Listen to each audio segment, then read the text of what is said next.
Welcome to the Surf Strong Show, conversations that build a healthy surf community. We break down breathwork, mobility, strength, mindset, and surf travel with surfers and pros from around the world, so you can surf more, hurt less, and stay connected to the ocean. Follow the show for fresh episodes, bonus drops, and free programs. This is a focused mission, and you're part of it. Today we welcome Shiloh Strong. He grew up between the redwoods of Northern California and the beaches of Southern California. He's been chasing waves and stories his whole life. He's a filmmaker, writer, photographer, and the founder of Ashes to Films, a nonprofit he started in 2025 to help fire-affected filmmakers heal through creativity. Let's get to our conversation with Shiloh Strong. 20 years ago at this point, I drove down Baja in my Vanagon I had at the time, and I had a little Jack Russell Terrier with me who I loved to death. And it was at this little point called Punta Conejo, which is on the West Cape. It's such a great spot, and it's a left, and I'm regular usually, but it was one of these times, and it can get really blown out there, but I was camping out there for the week, and I had the place to myself, and this swell came through, and this was pre-real internet, and I got just this wave that was just amazing. And it was a left, and it was the first time I'd really connected with a left. And I just remember going up and down on this wave, and it just took me all the way into the bay. And I remember seeing my little Jack Russell Terrier. He used to pop up and watch me whenever I would catch a wave, and I was just like, "Oh, Gordy." That's the happy place I go to whenever life is getting me down. We got to, that's the point. Like, we got to have those. And we're so fortunate that surfing provides it to us. We can always come back to it. We can't always have it. It's not always accessible to us, but in that realm, you really feel for people that don't have that connection back to something that gives them that deep resonance, because we rely on it. You're right. When life gets Totally chaotic, which it often is, you got to have that place of stillness to come back to, and it's practice. And we just get a place that we can always come back to for that, even if it feels abstract or a little lost to us. We can kind of find it for us. Totally. Yeah, I think that's the key for surfing, at least for me. It always changes in your life. When you're younger, it's all about just like go, go, go. And then I love the progression as you get older and start appreciating the different aspects of it. But yeah, that has been, a very grounding space for me in my life to have that to come back to. So you've talked about in the past, and you mentioned your Vanagon. Why is the 1990 Vanagon such a special vehicle? Well, I think it was the almost perfect. It's almost perfect. I don't know. It was, it's just the best little, I don't know if you're familiar with them, but they're kind of like the buses, but they're a little boxier, and they made them from like 1982 to 1991.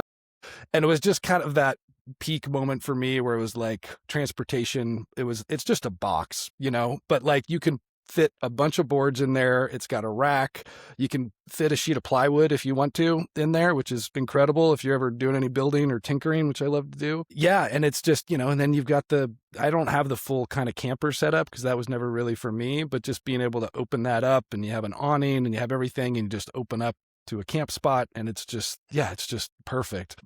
You've wrote that you kind of have grown up between the redwoods of Northern California and the beaches of Southern California, obviously chasing waves and those stories throughout our lives. What did those two landscapes teach you early on about who you were and how you wanted to live? Yeah. So like, Northern California, I wasn't surfing when I grew up there because I was, it's a lot colder and it's really rough, and we'd go to the beach all the time. But yeah, I was coming down to LA because I've been in the entertainment industry in various capacities as an actor originally as a kid. So I was coming down here and working and doing that. And I was exposed to surfing through somebody I met on a set actually. And it always sounded cool to me. And I, started going out early in the morning, county line. I remember the first time going out there, I had no idea what I was doing, but I loved it. It's funny because I remember when I was, 16 and learning how to surf, and I was so like impatient. There was like this aspect of like, these waves take so long to get here, and you're only riding for like a little while, like snowboarding for me was much more like, oh, you got a whole mountain you can just shred and go down. And it was like this whole thing, which is funny now getting older, that's what I appreciate about surfing so much more, is that I go out there to get the release, to not have that constant, to have the waves come in waves and to have the downtime. Yeah, but Yeah, that was kind of stepping what. away from Oh, that idea of that we actually are in control, which is usually an illusion anyway, right? You know it. totally. When you're in the ocean, you're like, it's very clear. Oh my God, completely. And I learn something every single time I get in the ocean, and it's just, these moments, getting older and looking back at the way you perceived it when you were a teenager and reconciling the two. It's always funny. Yeah, but that was kind of my introduction to surfing. And then I kind of took a break for a while. And then, I was in my early 20s, and that's when I really got into it. And I was waking up almost every morning and just driving out to the beach. Didn't matter what the conditions were, I would just go. And this was kind of pre-Surfline, like that was like kind of just starting at that point. So I'd get the tide books, and just find when the tide was right. And there's this spot, Sunset, which is right where sunset hits the PCH, and it's just a really friendly beginner, easy wave that if you surf it at like a really low tide, it can be really great. And I always think back to that. I'm like, God, the surf was so much better back then. And I'm like, no, it's just because I was going every day. That's the reality of it. But that got me really hooked. And then I just had to incorporate it into my life always, So I was living in West Hollywood at the time, and I ended up moving out to Santa Monica. I mean, literally maybe like half a mile away from where I'm living now, which this was when I was 26. And it was just kind of the happiest time for me, because I had my first van at the time, and I was surfing nonstop and, trying to, being in the entertainment industry, and my whole life has been some capacity of creative endeavors and a lot of uncertainty and no stability. And so like being able to get away from that anxiety that can create, surfing has always been a reprieve for that. Yeah, it's such an anchor away from that world of entertainment, which is foreign to me. I'm an outsider looking in on that, but just knowing the little bit that I do, that ability to step away from that energy or speed or stress and be able to go, okay, the ocean is always there. And it's this world unto itself that pulls us out of our life in a way, but almost just puts us deeper into what our real life actually is. Totally. Yeah. I mean, that's real life, right? I mean, that's the moments. Yeah. Especially because I've lived my whole life in various levels of fantasy, writing scripts, pretending to be other people, directing other people to pretend other people. It's like this whole fantasy world, which I love. I mean, you get to be a kid, but then, you get in the ocean and you're like, oh yeah, this is real. Like this is a real moment. That anchor, that grounding, how do you think that helped support you in this other world that may not have access to that as much because of that idea, right? You're surrounding yourself with extremely creative, interesting people, but you are creating something that is not reality usually. That's what it is. You're going this creative endeavor. How has surfing and that grounding in the ocean supported you in that other world? Well, what's been great is when I meet another surfer who works in the same industry I do, it's always a like, yep, okay, you get it. Like, and it's like the best thing you can do is just spend time with somebody. I mean, you go out with a session with somebody, and it's the best way to connect with people. And so it's a shared understanding of what we're both talking about here, So that's been really great to just know that you're in the club of getting it, Yeah. Yeah. How often does that happen in that world, in your professional world, in the entertainment side? Is there a lot of surfers? No, not as many as I would like, I mean, I try and get people to go out. I mean, I literally, like, my favorite thing in the world is to teach people to surf. Like, I'm not that many people have taken me up on it, and I'm always like, no, It's honestly, like, intimidating. It's intimidating. totally. Well, also there's like the people have this like cool factor where it's like, Yeah, oh yeah. my God, sir, and I'm like, honestly, like the majority of the times I'm going out surfing, like I'm sitting on my board, like a lot more than I'm ripping waves, but in their mind, it's like, yeah, it's very intimidating. So yeah, I love it because I just love seeing people have a good time. And if you can get somebody up on their first wave, it's just, they're so stoked, So you were down living in Southern California, Santa Monica, and then something took you to Santa Barbara. What was that transition like? Was it a professional transition, a personal transition? Yeah, so I went to the Brooks Institute of Photography, which was up in Santa Barbara. They're no more, unfortunately, but it was this really incredible still photography school. And so I went up there to pursue still photography because that's always been a passion of mine. And yeah, it was an amazing experience. So that's why I moved up there for school. Yeah, and that was where I was 2009, which is when my house burned down, which was a defining point in my life. Defining Yeah. point in your life, absolutely. So as this is happening, obviously hugely traumatic, it's obviously formidable. How did that experience of that change the path of your life? It obviously changed it very directly. This house is gone. I'm going to have to deal with this loss, this emotional component. How did it change the path that you were on, and what were the next steps on that path? Yeah, it's weird. I always want to like put myself in hierarchy of loss when I'm talking about this because I was a single guy in his late 20s living in a rental house in Santa Barbara, which I lost all of my stuff, but it wasn't like my emotional like home, which I understand how that could be so much more traumatic. It was, yeah, it's just such a jarring experience to have your life completely gone in an afternoon where you own nothing. And the weird thing is the flip side of that is it's incredibly freeing too, because I remember the first thing I did, well, I'm so grateful because I had my surfboard, I had a wetsuit, I had a week's worth of clothes in my car. I had my photos backed up with me, which is just amazing. And I remember I went to Goodwill and I gave everything away that I like, except for those things. But like everything else, I was like, I don't need any of this. And I remember I looked at my car and I was like, this is everything I own.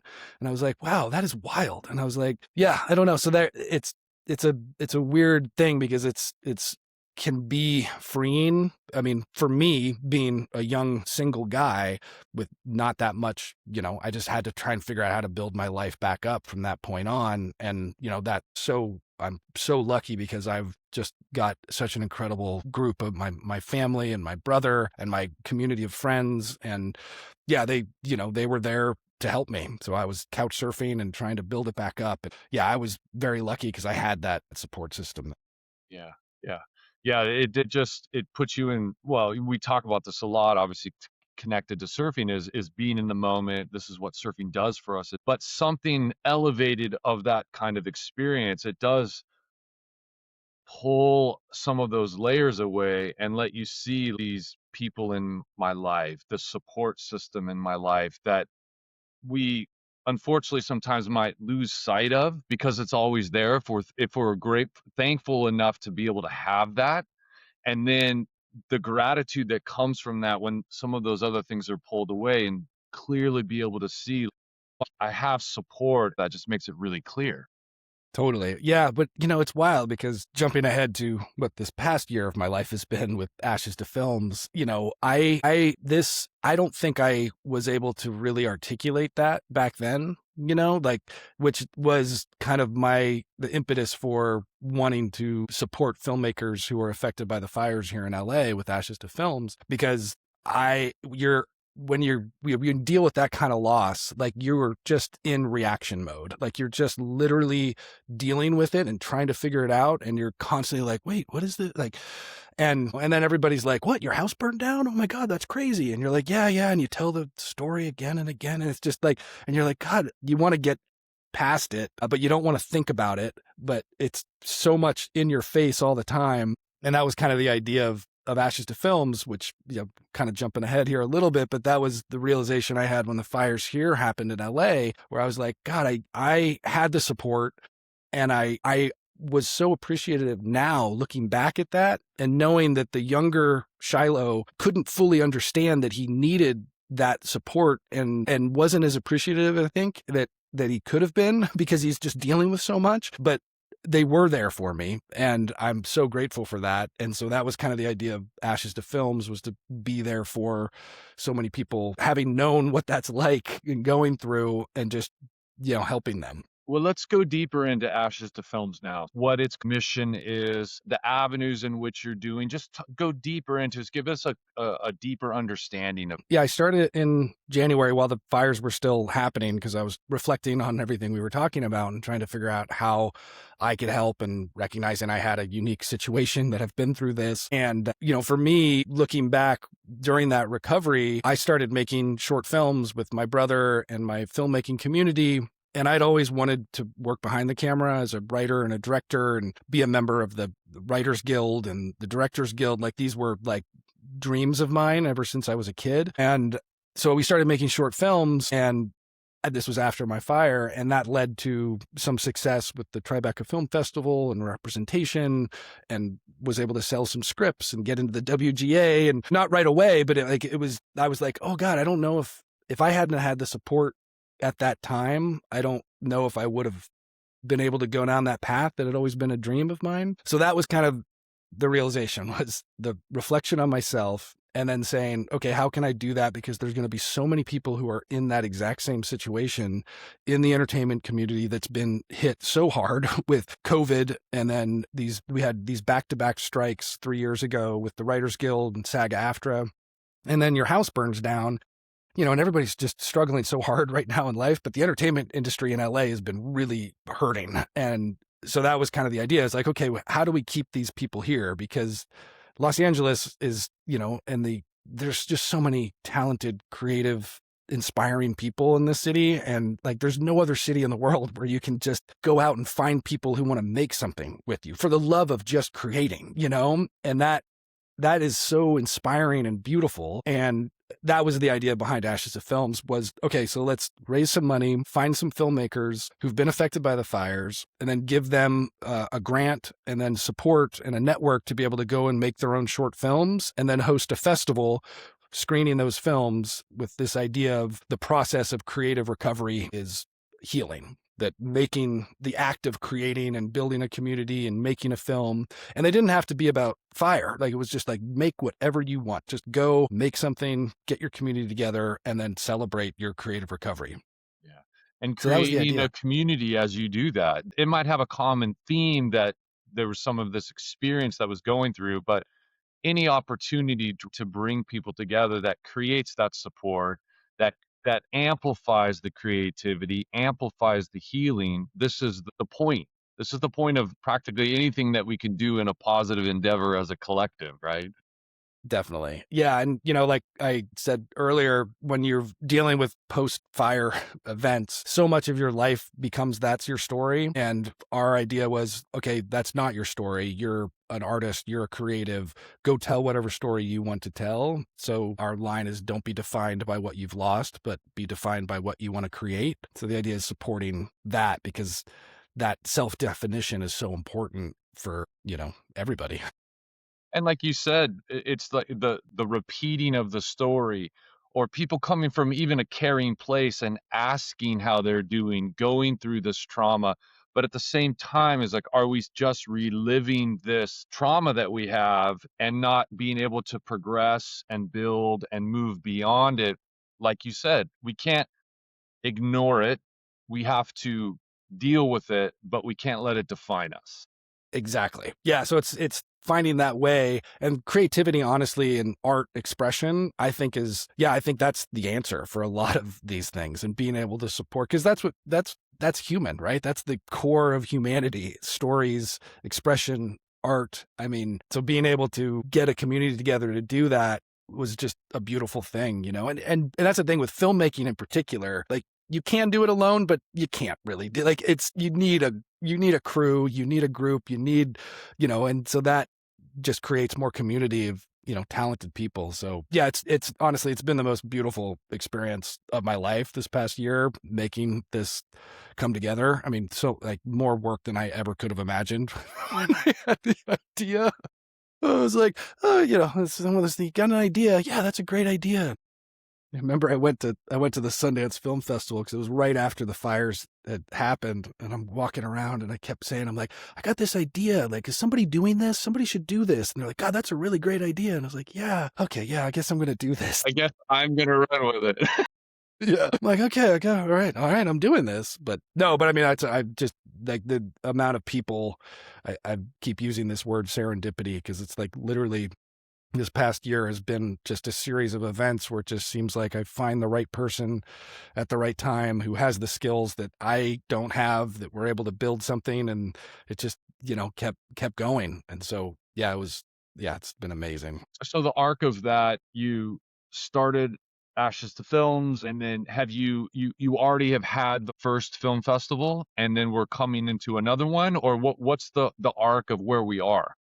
We were really lucky because I found this incredible woman, Alyssa Dudek, who's worked in the nonprofit space before, and she came on board and volunteered her time because, we don't have any money really. It was just private donations. I had a little bit set aside for my own project that I was going to do, and I decided to put that into this nonprofit and learn how to do this and make it happen.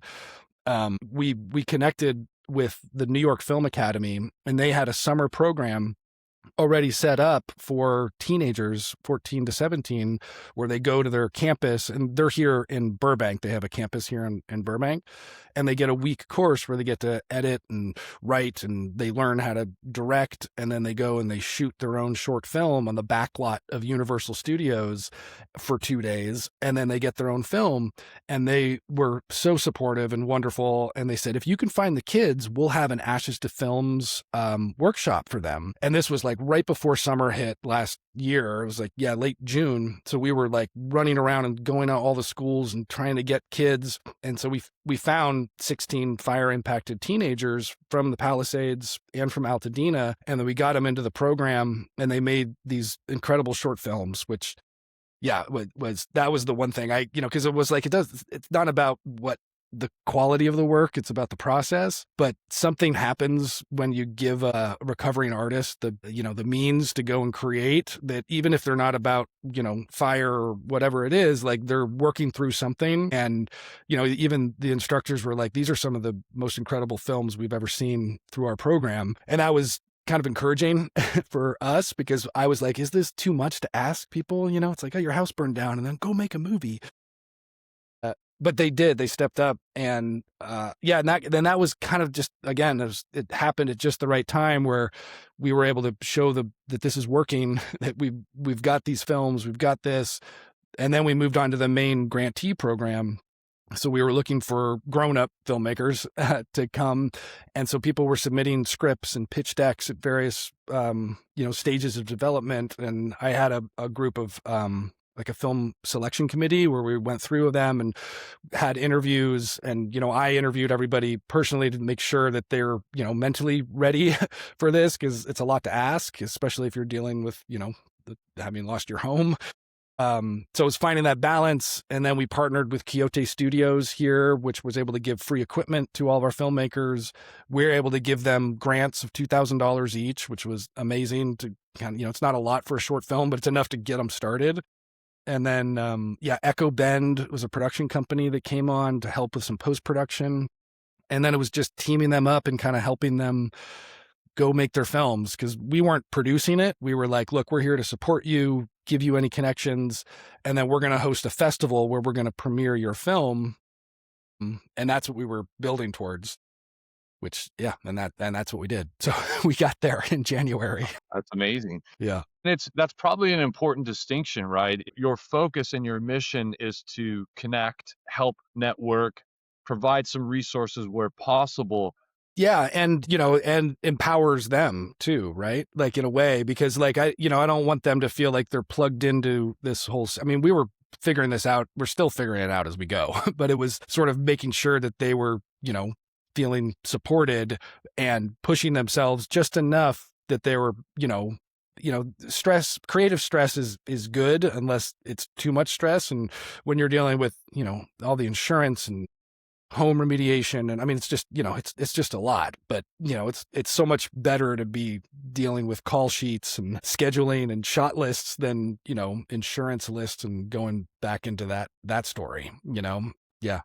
But it's also it's kind of that idea of, yes, it's almost in the same sense, like, okay, I'm going down this path of this nonprofit. Okay, I guess I'm taking this on, but now you have your direction for your energies. And going through something traumatic like that and all the loss of that, there's energy there that can be directed into, I won't go as just straight as a positive or a negative, but to have this and go, okay, I am a creative and I'm going down this avenue. I'm going to let this sit here for a second now, and I'm going to take this energy that I'm feeling, and I'm going to put it into this endeavor and move forward with this. It's freeing, as demanding as it is.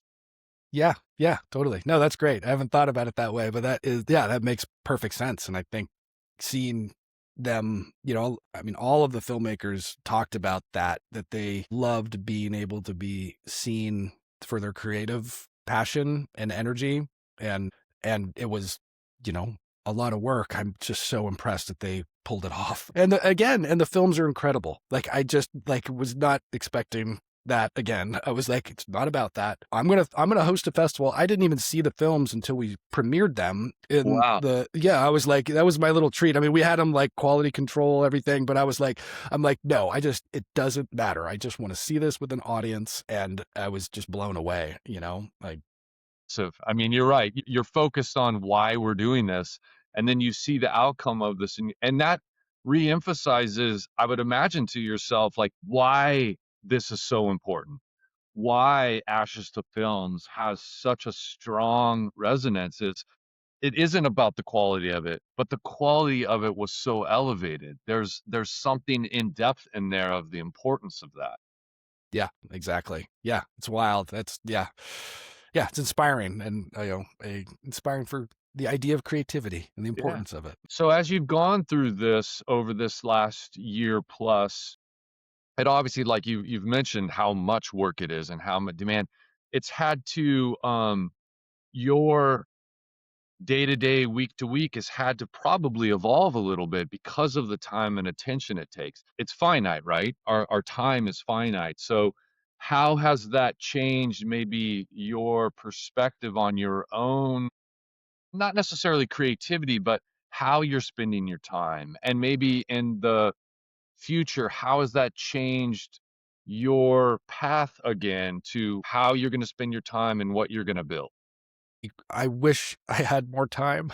When I realized I was going for Ashes to Films and like really trying to, if I was gonna make it happen, I kind of knew that I was kind of positioned perfectly to be the person to do that, but I didn't have the skill set of managing a nonprofit and all of that. So it's been a lot of learning. Like, I've definitely had to be, because I'm so passionate about it, it can take over my life very easily. And I've had to be very intentional about making sure I'm surfing, for one thing, and making time for that, but also, connecting with people outside of that world to try and keep myself balanced and spend time with family. And yeah, just, be intentional about it, because it can be overwhelming and all encompassing in the most wonderful way. And I want it to be. I can get lost in that and then burn myself out pretty easily. It's trying to find that balance. And we'll be right back. If you've been listening and know it's time to take your surf fitness seriously, I'd love to invite you to explore my surf exclusive coaching program. This is high level, fully customized coaching designed to unlock more strength, endurance, and mobility so you can keep surfing at your best. I only take on a very limited number of surfers because the attention and personalization is deep. If you're curious whether it's a fit for you, reach out and we'll connect and map out a personalized plan just for you. Go to surfstrongfit.com/start. Now back to the show. We touched on it earlier, this idea of perception when we're young, right? Just charging in our surfing and going one to do, and then having, call it maturity. I don't know what the best word of it is, but some perspective about how you show up in your surfing. And if I probably use surfing too much as an analogy for life, Well, but you should be doing that. It's your surf show, man. But that is how I feel when I step back from things. What are the things that are grinding on me in my day to day? And that step back, that you are able to reprioritize. But it's also about that same idea of the mix of these things, right? Sometimes I'll get in this place where, like, I know how important surfing is for me and my quality of life, my state of mind, and all of these things that I know it gives to me. But sometimes you get in it and you're like, I got to get this done. I got to get this done. I got to get this. And then you have to step back and go, surfing needs to happen, or I'm not able to be here for these other things. It shouldn't be a negotiation, but it is in our brain. We're having to constantly reposition those things and make sure that we prioritize so we can show up for those that need us and these missions that we have. Yeah. So let me ask you this. What's a good way? How can I incorporate that more into my life? Because, I always think of like, because it's like friction. I don't know if you've heard that term before, but it's like if there's a little bit of friction, and I see it in it's so obvious with surfing, right? You're like, oh, I got to put on a wetsuit. Oh, I don't know if I want to go. And surfline's the worst thing, honestly, I think that could have happened to surfing, because not because more people are surfing. That's not the issue. It's literally the way I look at it. And I'm like, oh, it's only 1 to 2. And it's like, no, just go. Every time I go, I have a great time. So yeah, I'm just curious if you've got some tricks. So what's interesting about that, this is a common theme I have with the clients that I work with. This is a thread. And a lot of times, even for myself, they'll hide in there. And what I have certainly haven't solved why that is, but I think a really, really strong theme of this lives in our genetic evolution. And it really comes down to your primal brain only wants 2 things. 1 is to conserve calories, and 2 is to reduce risk. Well, guess what? Everything takes those 2 things.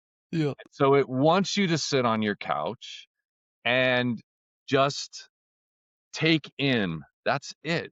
So the way I usually frame it for myself, because I'm the same. I do this with clients and I work through it with them, but I'm no different. And so for me, we're so grateful that we live in such proximity to the ocean. Totally. The one thing that I do is I can ride my bike to where my local surf is. There's other spots I need to drive to, but I have one I can ride my bike to. And what I do is purposely don't check the cams, don't check the report. And I put my wetsuit on in my garage, and I put my board on my bike, and and it happens every single time. As soon as I'm on my bike, I'm smiling because I'm going surfing. It may not be great, but I know in that moment it doesn't matter. So Totally. it's exactly what you're saying is, at what point can we reduce resistance in everything that we're looking to do?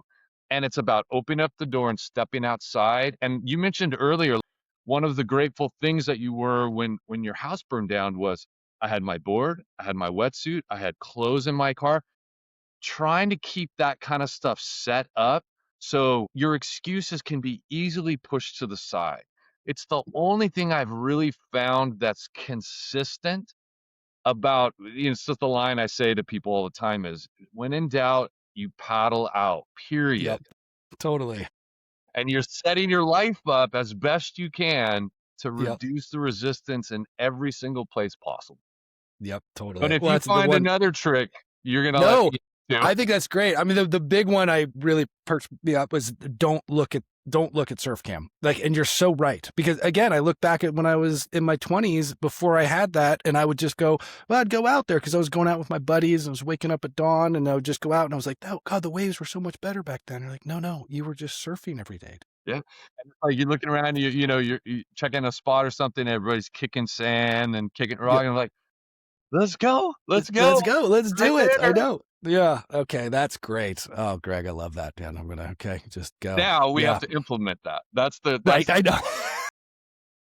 This is why you're a good coach, I guess, right?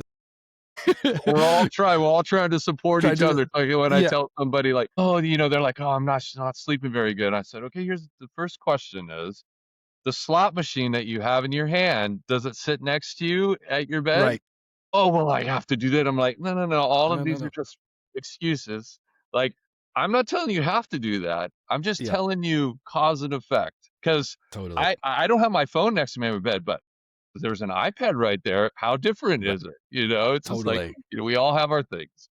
I know, man. I know it's going to be wild. And I think in like 10 years, looking back on the past, like the incorporation of digital devices in our life. And like, I'm just so curious if we're going to compare it to like cigarettes, like that level of like digital dopamine, like addiction. Like, I think we're just all kind of in this, and we're an entire society that's kind of wrapped up in that, I don't Yeah, know. there's going to be there has to be we're going to have to evolve in a way in how we incorporate this. And, I guess it's a little bit of hope and trying to stay optimistic about things. My hope is that some of these incredible advances in technology can get to a place where we get some of the best components of it that isn't screen centric, that allows some of these things to happen. And this is obviously a whole nother in-depth conversation about how that is privacy, all the rabbit holes that those go. But the one thing I always try to focus on is the progressing past a single screen, because that's that part that goes back to that evolved state, is that feeds right into all of those things. Like you said, dopamine, all that stuff. It also feeds right into that is low resistance. You can Totally. sit back into it. It's passive towards you. All of these things, and it takes a strong resolution to say, these are the limits that I'm going to put on it. And that's tough. I mean, Yeah, that's tough for anybody, let alone the conversation going into younger and younger years. totally. Hopefully we can get to that place, because we don't also want to lose sight of the fact that I'm connecting with you on this conversation, Magic. and these stories, we're hours and hours away, and I'll do conversations with people around the world. I have clients in different countries. I mean, there's amazing things that happen. We Yeah, just have to have the power and the resolution to say, okay, it needs to just stay here. That's a tough totally. call. It is. No, that's great. I know. I feel like like it's going to be Star Trek in like 10 years. Like that's, you know what I mean? Like I want to just be talking to my computer, Yeah. and that'll be awesome. Cool, futuristic, retro style, all. Yes, exactly. So Oh, that's we've great. talked a couple of pretty major path changes for you, right, in your life, and these kind of, important moments that have taken you in places. And you were around maybe 32 or you found out a very significant thing. It changed that path again for you.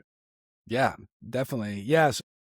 It was actually it was honestly, I think about a year and a half after my fire happened. So yeah, I was like 32, I think, or a little younger, and I got in the hospital for something unrelated, and they were trying to figure out what was going on, where this infection was coming from, and they were scanning all parts of my body, and they looked at my aorta, and I had an aneurysm on my aorta, which is the big artery that comes out of the top of your heart. And I guess this happens pretty regularly, but it goes undiagnosed a lot of times. And this is actually what killed John Ritter, the actor, back in the day. So what happens is if it dissects, you basically bleed out in 20, 30 minutes. Like it's instant death because you're just open And a artery lot of times pumping. they don't really know what's happening in that 20 to 30 minutes. Exactly. That's what killed John Ritter, was they thought he was having a heart attack. And unfortunately, what happens is a lot of people will give you a vasodilator, which, because usually a heart attack is happening because your vessels are constricting. They take this, it opens up your vessels. If you've got a dissection in your aorta, it just, poof, it's just, you're gone. And so that's what happened to John Ritter.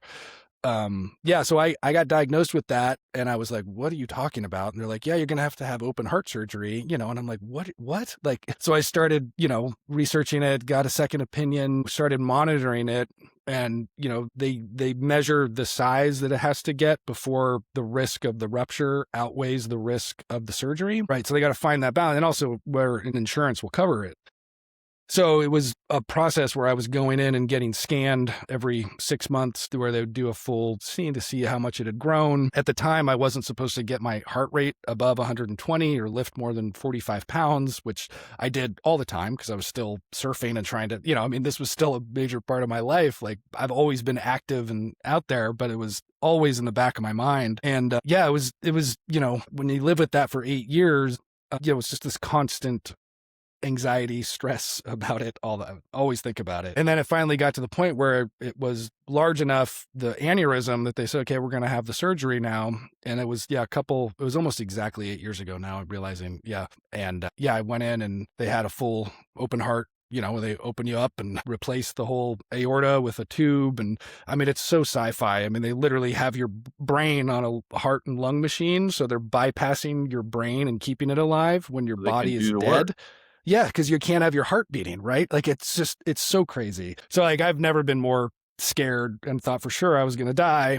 And then, coming back from that, the recovery is just, it's just intense. It's just a lot. And, it's interesting because I know you deal with a lot of health, like recovery stuff as well. And there's always this period where you think you're doing okay earlier than you really are. And you always push yourself a little too far, and then you kind of re-injure yourself, and so I was definitely getting into that mindset and was not in a healthy place. I mean, I was drinking, like, this was after the recovery, and very depressed, and I was like not being healthy.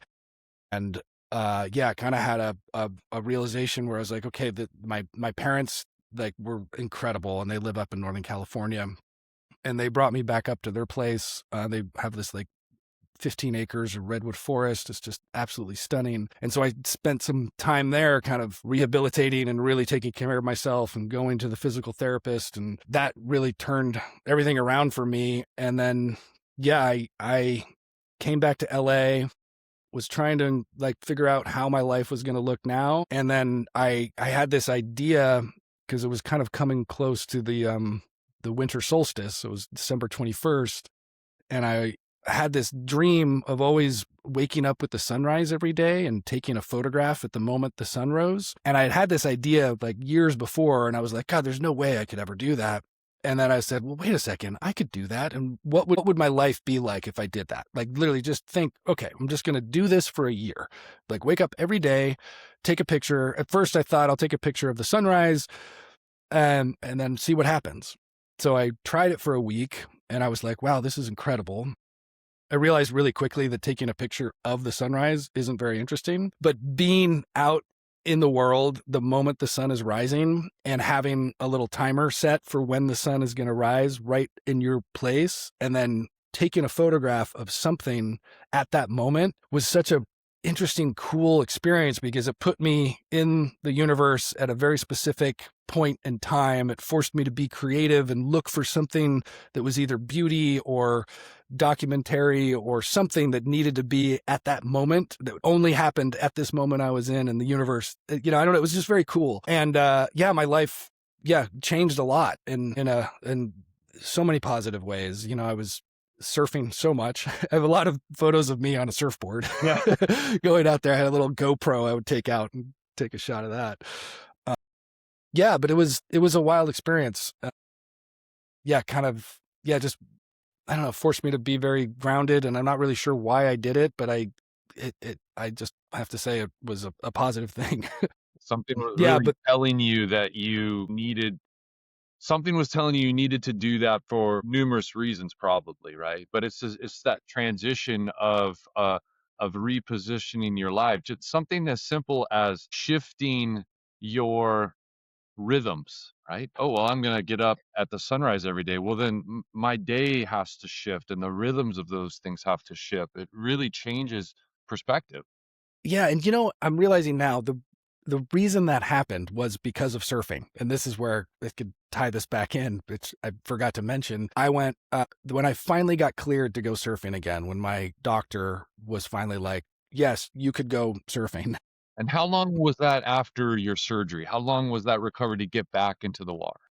It was, I want to say it was like probably 7 months, I think. Cause it's so, like, I didn't realize when they stop your heart, like, I couldn't walk across the room the next day, cause you're in the ICU. It's like, it's so intense. And then, but then the recovery is like, okay, you can walk across the room, and then, oh, I can walk out into the hospital. Oh my gosh, I get to go outside, and now I'm out of the hospital, and then I can walk around the block, so there were these progressions that felt really great. And then slide back and then slowly build it back up. But then when it was like, okay, I'm I'm actively feeling better. And my doctor said, yes, you can go surfing. I drove out to C Street in Ventura, which I love that spot. And it was the sunrise. And I went out there, and this was before I even planned to do my year of sunrises. But I went out there, and it was just such an incredible moment. It gets me emotional again every time I think about it. Just seeing the sun come up and knowing that I could go out and experience something that was so important to my life. And that I was able to do it again. It just made me so grateful. I'm still so grateful. And it was such a beautiful, beautiful time. And that was kind of the idea. It was a beautiful morning, and it was like, okay, I'm going to do this for a year and wake up with the sunrise and see what happens. And what an interesting thread too, because over that year of all that places, yeah, you were probably in your hometown of Santa Monica quite often, but you were in other places. Like, what were some of the other places tied to surfing or not that you got to see a snapshot of that place at sunrise that you wouldn't have seen if you were sleeping until 9 or 10 in the morning? Yeah, no, I mean, yeah, so many. I was kind of homeless at the time, honestly, because I was living up at my parents' property up there. They had a little back house, but I was crashing with my brother, and I had some friends, or I'd get an Airbnb in LA. And I slept in my car a few times too, or I'd go out to the beach and I would sleep in. I didn't have my van that I have now at the time. I had a Honda Element, but I'd built a little camper in the back. And so a lot of mornings on the PCH that were incredible. Yeah, I did go to Hawaii during that year, which was amazing. And then I ended the year in Bali. That was kind of my highlight, was wrapping up December 21st, because I did it from December 21st to the 21st on the winter solstice. And I hiked up this mountain. There was a morning sunrise hike that I was able to take, and that was the final shot that I got on the top of the mountain on that sunrise. And that was incredible. There's some monkeys hanging out. It's like wow, this is wild. It was cool. So you've had this long career, acting, directing, writing, photography. Through this time that we've been talking, the way you talk it feels less about maybe that next role or that next thing that you're doing specifically personally. Does that make it feel like it is a different definition of success for you and the things that you're doing, Ashes to Films? Like, how has that changed your perspective professionally, personally, maybe? Yeah, that's great. I think having had that experience with all of the health stuff and waking up with the sunrise and really taking the time to kind of do a lot of internal work and just, be present and exploring creativity. I think it allowed me to, when the time came, when Ashes to Films, the idea presented itself to me, I felt confident enough in my own ability and my own network to be able to make it work, and I was able to say, okay, look, there's all of these Venn diagrams here of like fire recovery, filmmaking, creativity, I was like, I'm kind of the perfect person for this. And I think it was knowing, like, I don't think if I had had those experiences in the past, I wouldn't have been able to feel confident enough in knowing that I was the right person to go and do this. Not that I think that every day. I still am struggling to try and make this work and make rent and raise more money for this thing to try and have it happen. But at that moment, that was incredible. Yeah, to be able to have that. Yeah, and I don't know what the future is looking like. We're trying to figure out this next year and how to make it work. Well, this obviously the endeavor that you're on is in that immediate. But if you did look out, and it can be that vision of it, be it Ashes to Films, or it can be just on your personal arc of what you want to do in that creative space. What are some of those things that you are working towards that would be, I don't like to call it a dream, because it's very much about these practical steps that we're taking to then open ourselves to the opportunity of what's next. But if you do look out, what are those things that you want to be pulling into Ashes to Films or your own path? The dream, I've always been surrounded by creativity, and I love that world and filmmaking and stories. So I'm always going to be in that world in some way. For Ashes to Films in particular, this has been such an incredible experience of collecting stories of resilience, which when we had our festival, we actually opened it up to other films that weren't Ashes to Film supported films. So we were able to bring in stories of, like, we had one that was, there were a couple fire filmmakers who were not connected with us, which were amazing, and they screened there. But we also we had like a trans story, resilience, a filmmaker about that. We had a veterinarian that followed like the life it is to work as a 24-hour vet. You know, like we want to incorporate war and like grief and overcoming adversity in all of these stories. So that's what the festival turned into, which was wonderful. And it's kind of how we see Ashes to Films expanding in the future. So the line I'm using is, the goal is to be the Red Cross for creativity. So the idea is that we could come in and support people who are dealing with natural disaster or war or conflict or domestic violence or whatever it is, but be able to say, like, look, you've had this traumatic event happen to you. That's not your story. How can we help support this community and help them tell their stories? So that's the dream. That's the 5-year plan for what Ashes to Films could be. So that's what we're hoping to do this year, is support filmmakers affected by the fires again in LA, because there's so many, and they're going to be in a better position, hopefully, to be able to do it. Again, you're still dealing with so much even a year later, but we're hoping to expand it to some more avenues. And so we're figuring out what that would look like. So that's such an interesting aspect. I really do like that. That resonates, that idea of, like, you know, the Red Cross for films and creativity, because what we think about when we hear about a large natural disaster and event is the practical things that people need. Of course, they need water, Totally. they need food, they need shelter, they need these things. But there's this other aspect that, you know, as those things are hopefully taken care of, where it starts to become this other aspect of the next phase of needs. And for a creative person, that idea of, well, how do I get back to who I am and what I provide and what I build? And in that respect, obviously what Ashes to Films is working to do, what are some of those things that most people miss in that area of what people need to deal with their trauma and deal with getting back to normalcy, quote unquote, after those immediacies? What are some of those things that other people can do to help provide some of that? Yeah, I mean, I think, you know, yeah, we've kind of come on the term of, we're like second responders in a way, because exactly, you hit it right. There's the first responders. You need to deal with all of that. You got to get food. You got to get a roof over your head. But, you know, recovery takes such a long time. And there's we actually screened a documentary by this great film called Afterburn, the psychological fallout of the LA wildfires. And it brought up this field of study, which I didn't realize, which is called disaster psychology, where it's specific to, because there's so many natural disasters that are happening, and how long it takes to recover from that, and the steps and the process. And it was really informative for me, even 16 years later after my fire. I was like, oh, that's what I was doing. Okay, that makes sense. Like, so it was very informative.